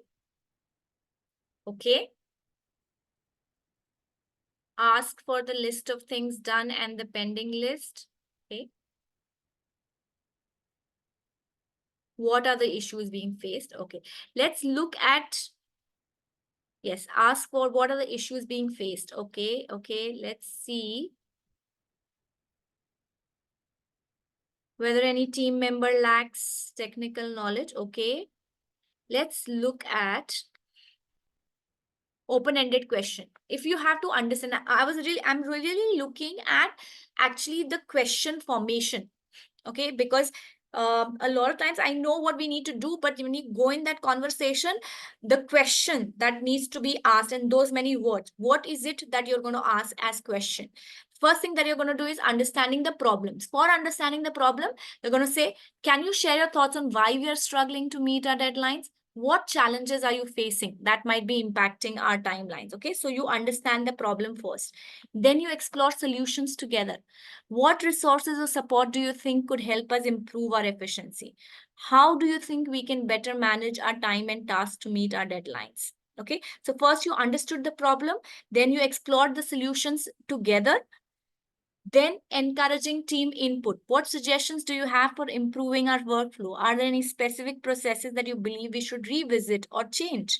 So you are understanding the problem through open-ended questions, you're understanding the problem, exploring solutions, encouraging team inputs. Okay, so these are all examples of open-ended questions that you can ask your team. Probing questions, if you had to dig deeper, can you give me an example of a recent project where we missed the deadline? What happened? Why do you think this particular challenge is affecting our deadlines the most? So digging deeper into the conversation, digging deeper into finding out the root cause. Clarifying and reflecting. You mentioned that resource allocation is a problem. Can you elaborate on that? How did the changes we implemented last quarter affect our timelines? Now, what I'm doing right now here is really giving you certain examples of what a probing question looks like, when you should be using it. What does an open-ended question look like? But the crux which I'm trying to tell you guys here is that You will have to use different types of questions which make sense for your situation, but more often than not, ensure that you're asking more open-ended questions and probing questions so that you can get information, more and more information from the people that you're communicating, so that you understand the issue for you to give some kind of resolution. Otherwise, the communication is not going to be effective, because if you're only communicating from your perspective, not understanding what really is the matter, again, the communication is not going to be effective. Now, I'm going to look at scenario B again for you guys. Scenario B is you notice a drop in team morale and you want to uncover the reasons behind it. Okay, now I'm just going to quickly go to those questions as well. Open-ended questions. So you tell them, I've noticed a drop. So first you have to understand the issues. I've noticed a drop. Can you share what might be contributing to this? How are you feeling about your work and our team environment right now? Identifying root causes. What aspects of your work are currently most frustrating or demotivating for you? Are there any recent changes or events that have affected your work? Again, exploring solutions together. What do you think we can do as a team to improve morale, create a more positive work environment? What kind of support do you need from me to feel more motivated and engaged? Or probing questions, digging deeper, saying, you mentioned communication has been a problem. Can you give me more examples of these? How has the recent workload affected your morale? Or clarifying questions, saying you suggested more team building activities. What type of activities do you think would be most? So you're asking them to give you the response. So you suggested more team building activities. What type of activities? Why do you believe increased recognition would improve morale? So again, what are you doing? You are using probing questions to dig deeper, to clarify suggestion, or for clarifying the suggestions which have been given to you, digging deeper into it. So these are just, again, examples, but the idea is to tell you more effective questions you use, more information you get, and better your communication will get. Okay, again, I'm going to pause here for 10 seconds, and I'm going to ask you guys if you have any questions for me in asking effective questions. Because we're really at the end of, almost at the end of the session now. And I have a video which kind of summarizes what I wanted to tell you guys about leadership communication, which I would like to play. But before that, I'd really like to take questions when it comes to all of you. If you have any questions around whatever we've done so far when it comes to leadership communication, what we've done, and I'm just going to summarize it for all of you. We started off with saying, why leadership communication is important, how a leader needs to ensure that they use clarity, accuracy, honesty when they are communicating. We spoke about the process. We spoke about barriers to communication as well. We spoke about a lot of elements where we said that, poor timing when you communicate can be a big hindrance. We spoke about the manner in which you communicate. You don't do audience analysis. You do not cater to the community, or rather you do not ensure that you are analyzing the audiences before you communicate, whether it's in terms of their gender, whether it's in terms of their age or culture. Again, all of those impacts, whether you're not, you don't have a proper structure, that's a barrier to communication. So all of those aspects we spoke about. We also spoke about building trust, which is the foundation of communication. We spoke about giving all relevant information while you're communicating. We spoke about right timing.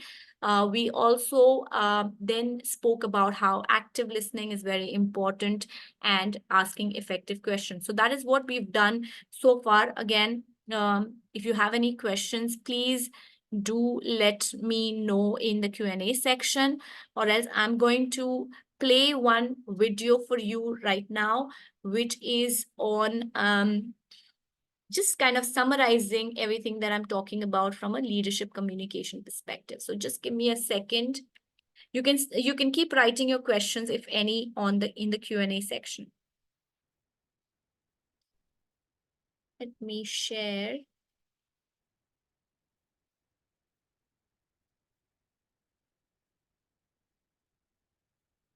Just give me a second, as I'll have to open that video.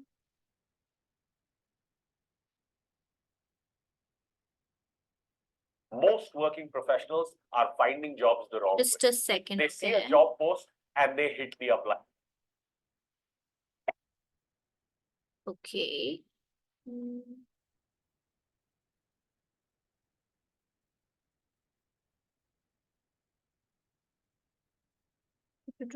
Where is my...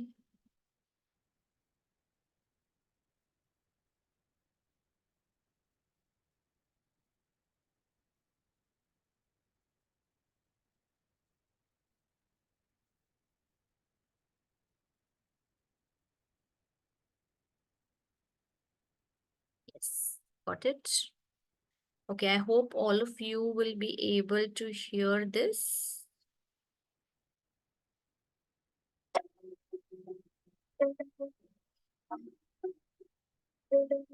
Hello, I'm Priya Gopal, AMA faculty member and executive coach and leadership expert. How leaders communicate directly impacts the results they'll achieve. And communicating in a way that builds trust and loyalty among the people you're leading is essential. Here are some fundamental principles of leadership communication to keep in mind. Always be authentic. That's where others' trust in you begins. As a leader, your audience is focused on you. So be genuine and emotionally honest. Use everyday, realistic language and be ready to discuss the undiscussables. Next, be attuned to others. Know what's going on in your organization and industry and be sensitive to the needs of your people. Another important principle is to be adaptable. In other words, flex your communication approach when circumstances change. At times, you may need to be more results focused. In other instances, you may want to be more assertive. Being affirmative is also a key principle. You'll inspire more loyalty if you're always supportive and appreciative of others. Overcome negativity and resistance by being optimistic and encouraging. And finally, be achievement oriented. Take the initiative and push for excellence in others and yourself. With these leadership communication principles, you'll have the basic tools you need to build trust and loyalty in your people.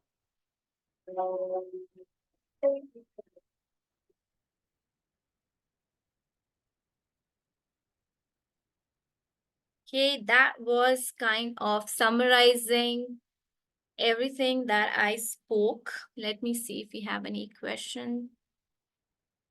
Okay, we have a few questions. Let me use that.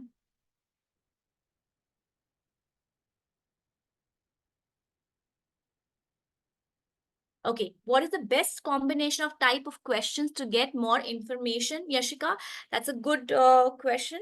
There's nothing like a best combination, but definitely depending on the situations, I would say the type of question that get more information is open and probing questions. But at the same time, if there is a situation where you need to use reflective questioning, then you must use it. For example, if your junior has come back to you and has been in not a great situation, maybe at home there's something which has happened in their personal lives and they want to come and share that with you, and in those situations when you're listening to them, you will have to ask more reflective questions, because that will be a better fit in that conversation, saying, okay, how are you feeling about this?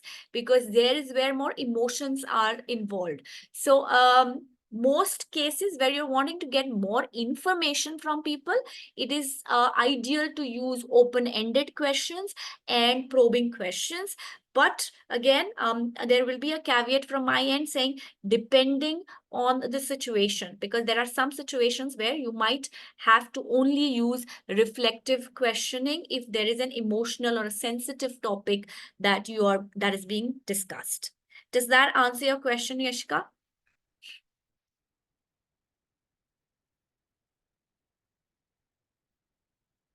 I'm hoping that answers your question. But of course, I am open for more questioning in case if any of you have anything else that you want to talk to me.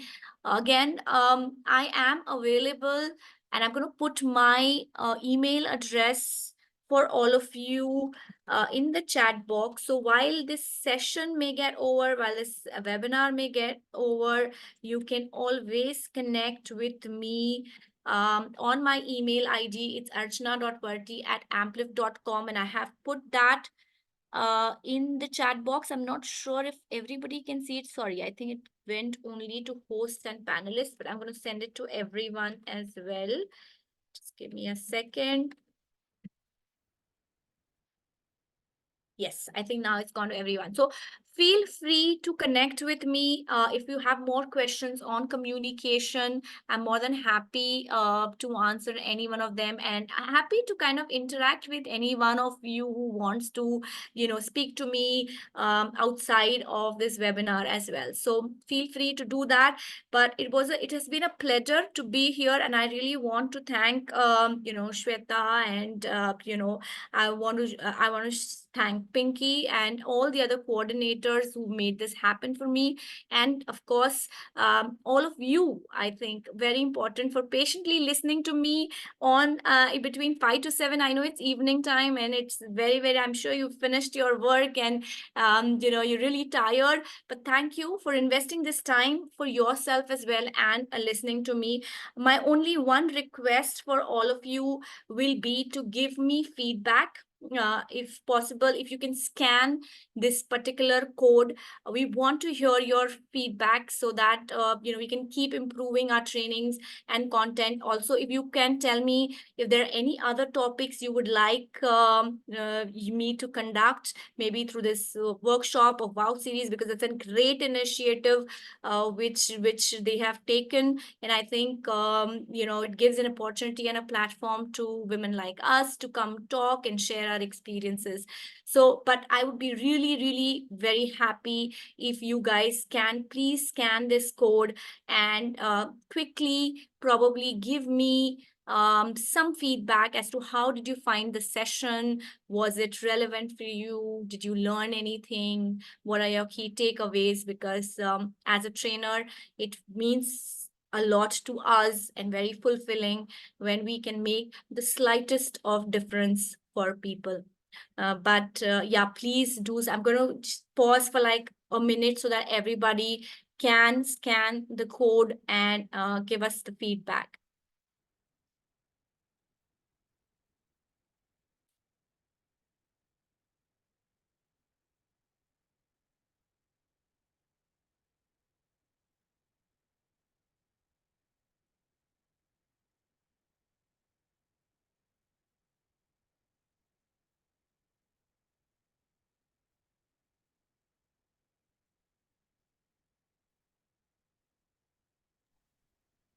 I think it was fantastic session, Archana.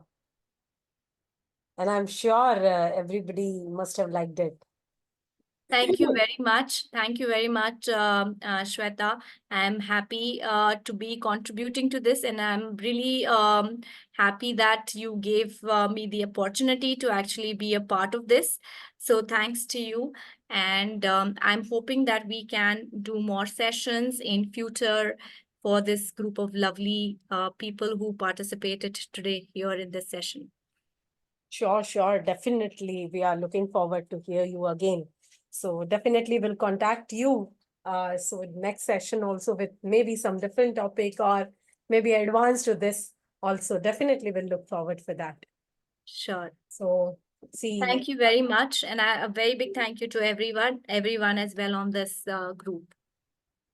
Yeah. So, well, Kirti, are you there? Yes. Yeah, Yes, Shweta. So I would request to Kirti Agrawal to present a well-deserved vote of thanks for this fantastic session to Archana. Over to you, Kirti. Yeah. Thank you, Shweta. First of all, I would like to thank all the participants over here, the lovely fellow colleagues, CA women, who have always been there to attend this WOW series, which is being hosted by WIC from last Shweta, I may be wrong, from last 3 to 4 years? That's 3 years, yeah. 3 years. So this is really a great learning session. Sitting at our home, at our offices, one can engage ourselves with the effective learning, not just learning, but how we can effectively listen while we are at our desk, at our own places. This is really a wonderful session, I must say. Archana has been sharing her, I must say, last 2 decades of experience in her teaching or in leadership coaching, which we were able to get it from her in just say a matter of 2 hours. That was really, some key points were very wonderful, and she have already summarized what she was saying, and she got us a summary from AMA also. So I hope that everybody must have taken the note as she was saying what are the keys to great listening.